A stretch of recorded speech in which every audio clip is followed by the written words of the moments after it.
Are you overwhelmed by your clutter? We'll tell you how to get it under control on today's Keeping You Organized.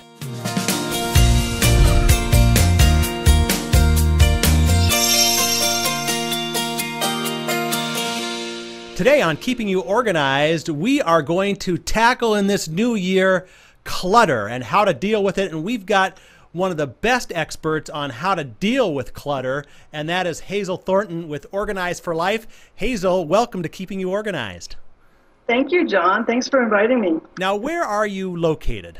I'm in Albuquerque, New Mexico. Okay, so this time of the year, the weather's pretty nice, but we're not going to talk about weather. We're here to talk about clutter, and I want to just jump out of the gates right away. And what is the reason for clutter? Why do people accumulate? Is there some kind of psychological factor? How do we get it? Well, what I always tell my clients is this clutter happens because these things don't like their homes or they don't have homes. So the trick is to have a home for everything. It's kind of like the Benjamin Franklin quote, a place for everything and everything in its place. But there's all kinds of reasons why things don't like their homes. They either don't have a home, or it's too far away, or really you're the one that doesn't like their home and you don't put it away. It's right. Too small, it's got a lid, there's all kinds of reasons. Well, this is Go Month for Napo. It's a new year and we're trying to deal with clutter, but let's look at the very front end of the getting organized process. Someone comes to you, they say, Hazel, I don't even know where to start. How does clutter fit into the overall picture, and how do you kind of attack it right away at the beginning? Well, I learned early on, my training was from Julie Morgenstern, and she wrote the book, Cluttering from Organizing from the Inside Out. Yes. And she uses an acronym named SPACE, which stands for Sort, Purge, Assign a Home, Containerize, and Equalize. And that still works for me in every situation.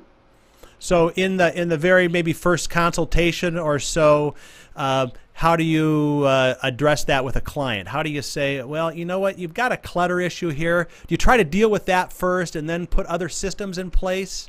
Or yes, we clear the clutter, and making it pretty is one thing, but the trick is to leave them with a system that's going to work for them, and it's not going to work for everyone. It's not necessarily what I do at my own house, but if you can live with them with a system to help keep it that way, then they'll be good. And I really try to make sure that they understand that organizing is not an event, it's a process. Right, and once if you get organized once, you need to keep on it. So what are some of the systems that you might put in place once, let's say, you've cleared the decks out? How do you have another acronym or something to say, okay, going forward then, here's how we're going to deal with stuff so that we don't get cluttered again? It really depends on the person and the stuff they're having a problem with and their environment and I like to work with their habits, not against them. Okay. So if they tend to dump their stuff on the kitchen counter, their purse or their keys or sunglasses, I don't try to necessarily have them dump it anywhere else, but I might have them get a nice basket to put it in. I call it corralling the clutter. Okay. Well, so now let's take a tangent here on this idea that everyone's a little bit different, which we all know. Let's think of maybe a client that you've worked with that has that clutter issue, and maybe how you handled their specific situation. You don't have to name names or anything, but maybe you can paint a picture of the story, what their clutter was like, and then in their particular case, how you dealt with it. A client that I had in California before I moved to New Mexico. Okay. And so I had to leave my clients in California. And she was having a real hard time figuring out what to do with her clutter. And this was kind of before Skype, and a lot of people do virtual organizing now. And so what I did was I put my engineering background and my fine arts and drafting background together in my mind and came up with what I call the clutter flow chart. Okay. To help her figure out, first of all, what is clutter? Is this item clutter or is it not clutter? Is it something that I use and love and want to keep and need to find a home for? Or is it something maybe I need to give to Goodwill or to donate to someone else or give away as a gift?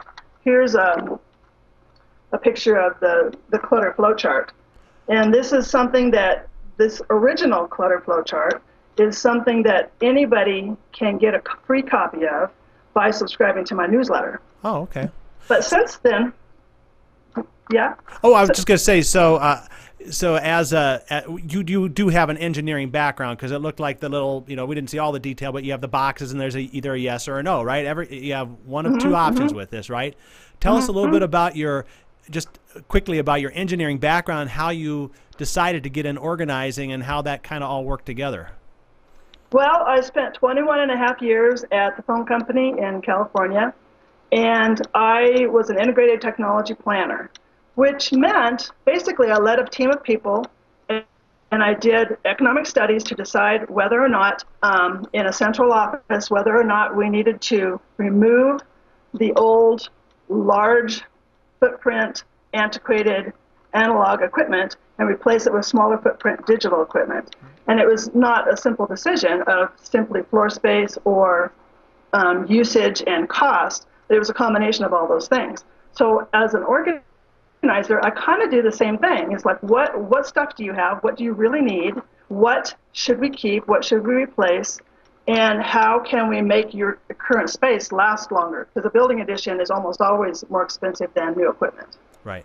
So back to the organizing flowchart then, to deal with the different personalities or types or approaches, is that kind of contained within the flowchart? I mean, simply with the yes and no's, or are there different flowcharts for different kinds of people?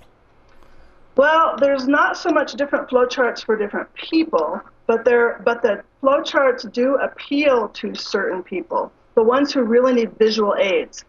I do not specialize in working with chronically disorganized people.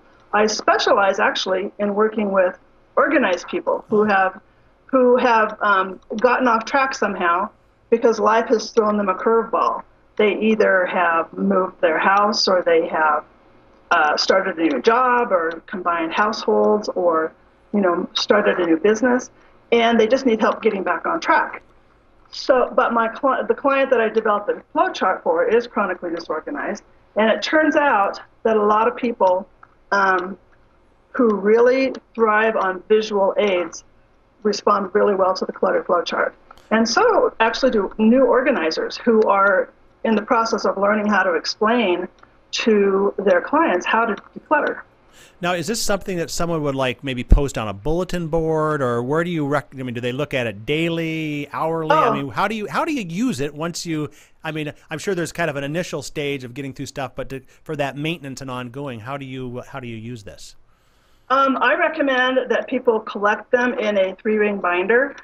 This one here is laminated, but I also email them to people in PDF format, so they just print them out. Each one comes with an article that's specific to that topic. The topics range from garages and closets to mental clutter. And I just finished one called the cash flow clutter chart. Oh, okay. So if you have them if you put them back to back, the articles and the charts in a plastic sheet protector, then they don't get dirty. Some people actually might take a dry erase marker and walk themselves through the steps if they need that. So it sounds like you have some that are maybe room specific, and some that are situationally specific. Then. Exactly. Okay. Are you continuing to add to them, or do you think with these 15 that you have that is kind of like the set?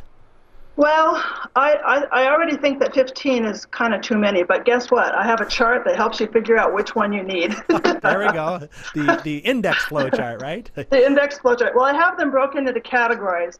The categories are organize your office, organize your home, organize your time, and organize your mind. Okay, well, that covers it.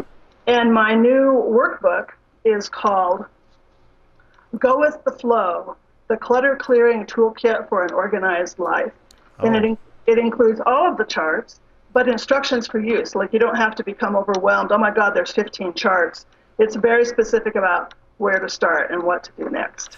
I want to get a little bit more into the workbook and some more specifics about the chart, plus your involvement, like you're involved in Napo and some other things as well. So we're going to take a quick little break, and then we'll come back in just a moment and talk more with Hazel Thornton with Organize for Life here on Keeping You Organized. Welcome to the Smead New Products Gallery, featuring some of the innovative new products available now where you buy your office and organizational products. These Super Tab 2-pocket folders have the unique lock-it flap at the top that folds over to secure documents and prevents them from falling out. The built-in Super Tab gives you 90% more labeling area for more lines of text. Stack-it organizers are great for organizing presentations and projects. There are 3 pockets that can hold up to 50 sheets each, plus tab dividers for labeling and subdivision, plus the tuck flap secures your documents in place. Stack-it folders are a great way to showcase your presentations. These store individual proposals or projects in the vertical orientation without 3-hole punching. And the tuck flap secures the documents in place when you are on the move.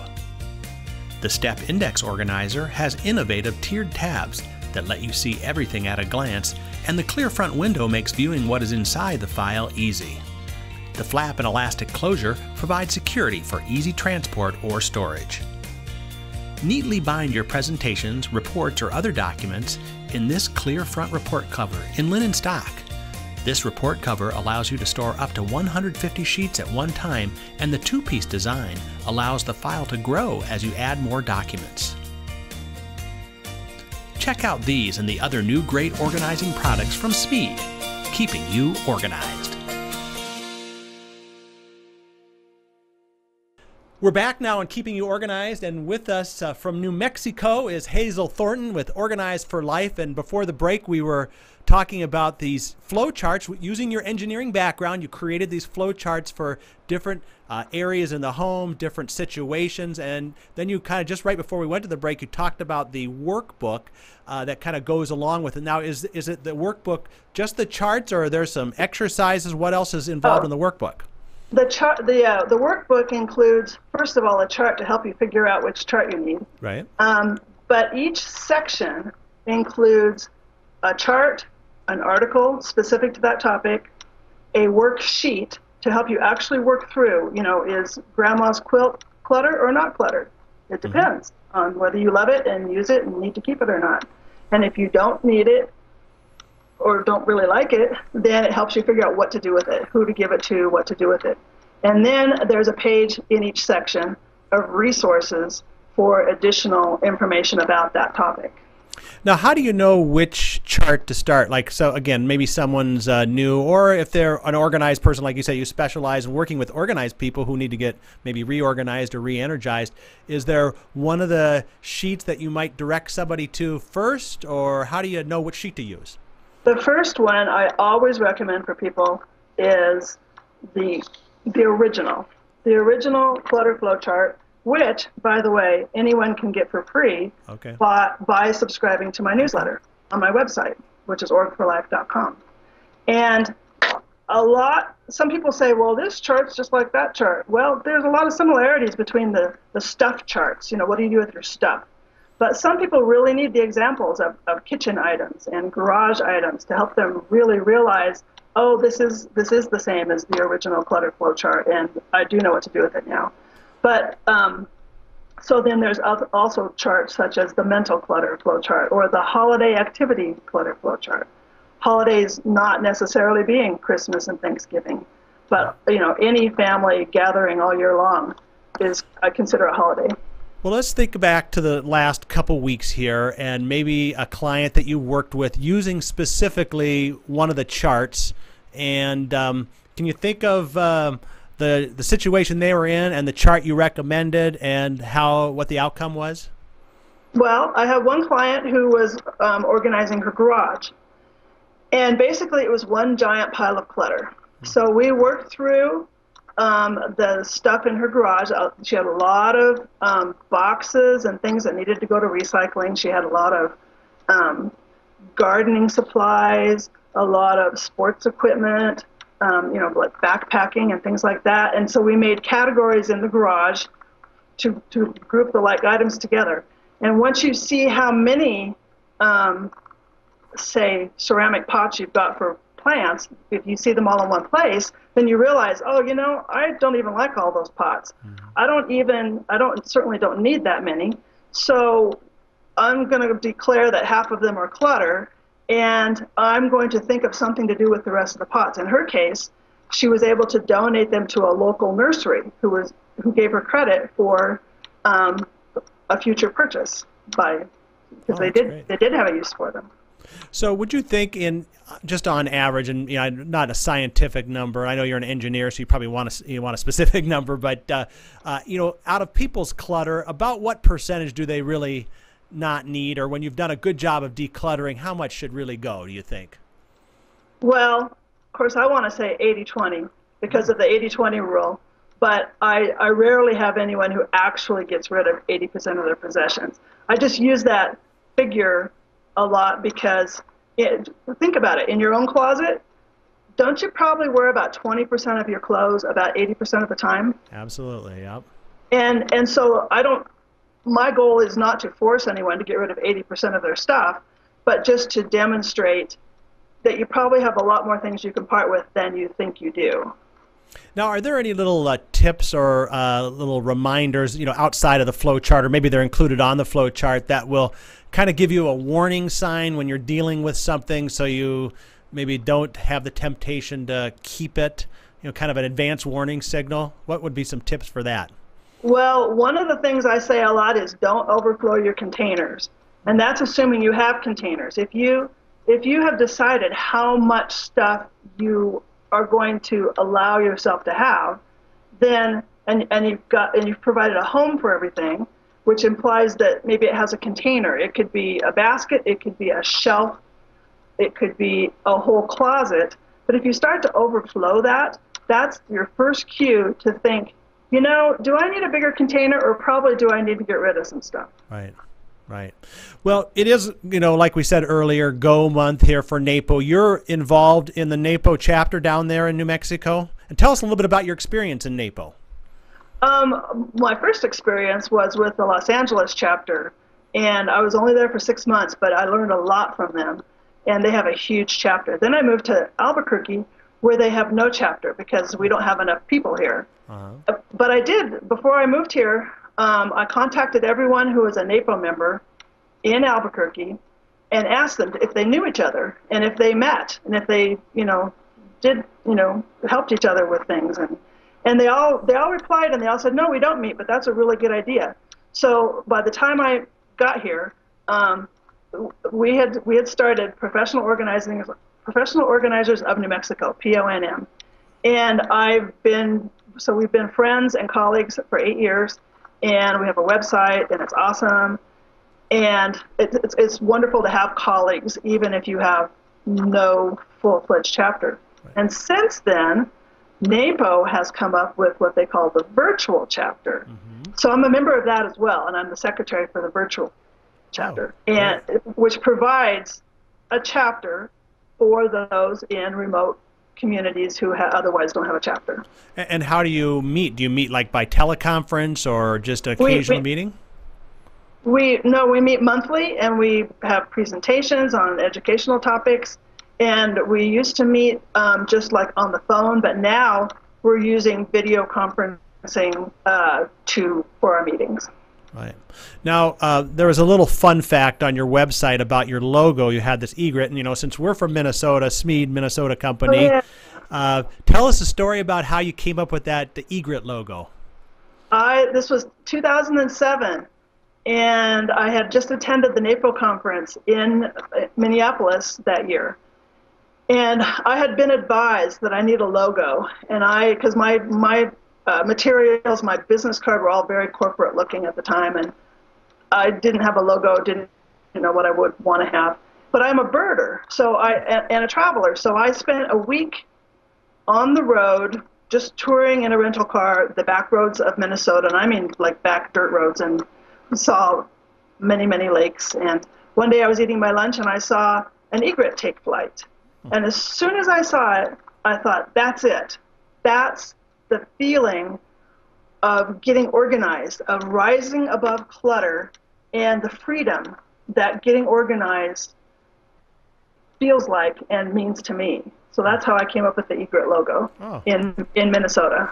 That's great. Now, earlier you talked about if people would subscribe to your newsletter that you, on your website, which is orgforlife.com, that they would get the one organizing chart or flow chart. What kinds of things do you share in a typical newsletter? Oh, gosh, I will share things of interest to the current, maybe the season, maybe blog posts from the past that pertain to the season, maybe brand new blog posts I'll link to, news of, like, I'll definitely be putting this webcast, a link to it on my, on my newsletter.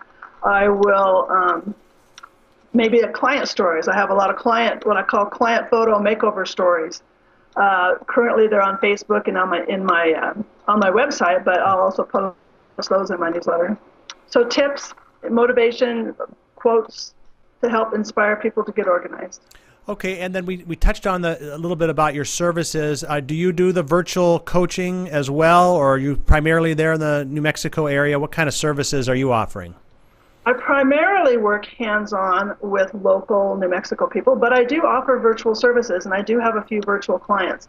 I wouldn't mind having more. We can use Skype. We can use the telephone. I've actually helped people who didn't have Skype and only had the telephone. Mm-hmm. You can take pictures and send them to me. I have what I call a quick fix service, which you can send me. You can email me. 4 photos of a room and a list of questions, and I will send you my opinion, my tips and resources that pertain to that. So I do some virtual organizing. Oh, okay, great. Well, we're just about out of time here. Why don't you give people your contact information and the best way to reach you? Is it through your website? I like email. Okay. I'm an introvert, but I will answer the phone if you call and I'm home. Okay. My phone number is 505-242-6762, and my website is orgforlife.com, org4life.com. Okay, orgforlife.com. Great. Well, Hazel, we're going to encourage people to check out the Clutter Flowchart collection, the workbook, and the 15 or so flowcharts, and the index of the flowcharts. So if you're overwhelmed, you can at least have somewhere to start. Have them check you out at your website. And thanks a lot for spending the time with us today. Well, thank you so much for inviting me, John. You bet. Hazel Thornton with Organized for Life today on Keeping You Organized.